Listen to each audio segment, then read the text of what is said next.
Publish a subject. Select 3. Complete the classified or divided Spice Strategy channel ang gurong vlogger ng Kuwait. Good morning, beautiful people. This is Spice Strategy channel ang gurong vlogger ng Kuwait. And I'm Teacher Fian. And I am Teacher Elisa. And we both welcome you all to Fian and Elisa's teaching class. Today's lesson will be all about an introduction to division and classification as a mode of paragraph development, where we will delve in deeper inside the inner processes and components of how division and classification is significant in not only writing purposes, but even in our personal lives. If interested, stay tuned and keep watching to know more. And don't forget to like, subscribe, and hit the notification bell for new and fun educational videos like this. Now, before we get started on today's lesson, let me ask you a few questions. Since I know most of you guys are students, how do you guys review for a quiz, a test, or an exam? Do you reread all your notes? Do you consult resource materials such as books, online journals, or online articles? Do you do all of these things and a lot more? Or do you not review at all? Maybe you're just simply confident in what you know, so you rely on stock knowledge. Whatever's the case, there has to be a way for you to organize your notes and your own thoughts, out of convenience's sake, in preparation for the exam. On their own, some students prefer to group notes together as it would help them in remembering certain words. Others join group studies wherein participants ask each other questions so they all fill each other knowledge that they lacked in when studying on his or her own. Or maybe you have your own way of reviewing. Whatever method you use to prepare for an upcoming exam, you will unintentionally perform division, wherein it involves breaking down a concept or topic into its core elements, and classification, which involves grouping similar ideas together in order to make the process of reviewing massive amounts of information collected over the course of the term more efficient and organized. Now, to understand it even more, we need to find the real goal or purpose as to why we need division and classification. But what is the purpose of dividing and classifying? The whole idea of division and classification is to make life easier to comprehend, as it is used to sort through information and compartmentalize everything for easy retrieval when need be. At the other side of the coin, however, division and classification can also easily suggest separation. In the case of school stereotypes, it does not help much when one separates the nerds. 1488? The jocks! Class clowns.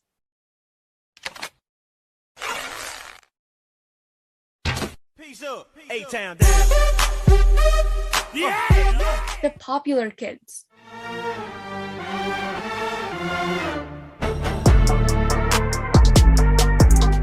And the I don't want to be here kids.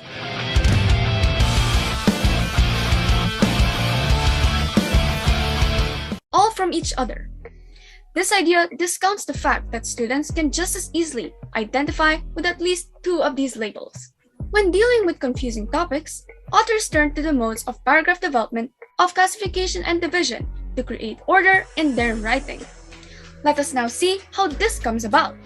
Division works hand in hand with analysis, where one breaks down a concept into its core elements.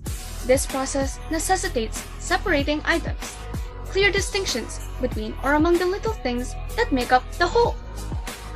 Classification entails categorization, which enables one to group together items according to their similarities.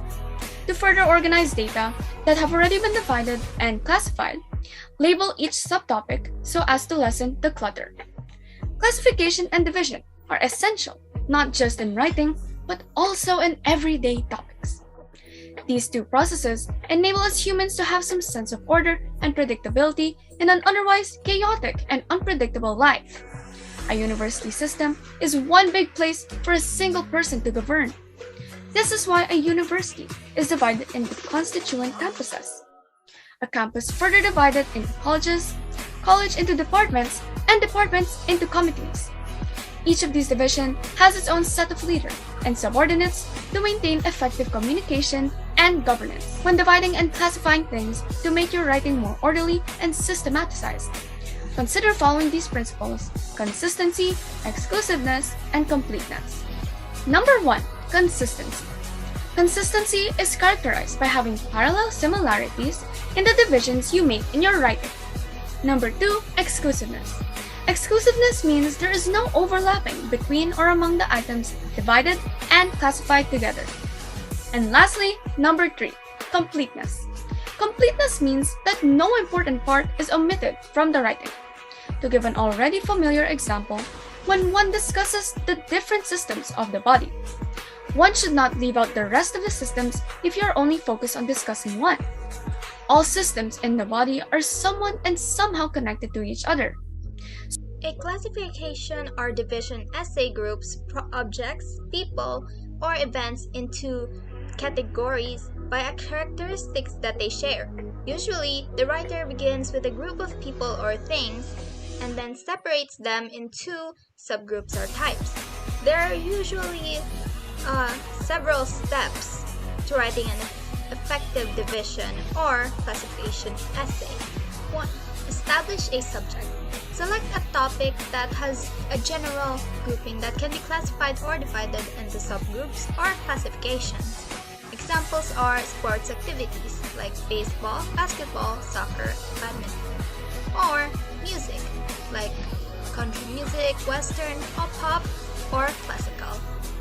2. Present your thesis.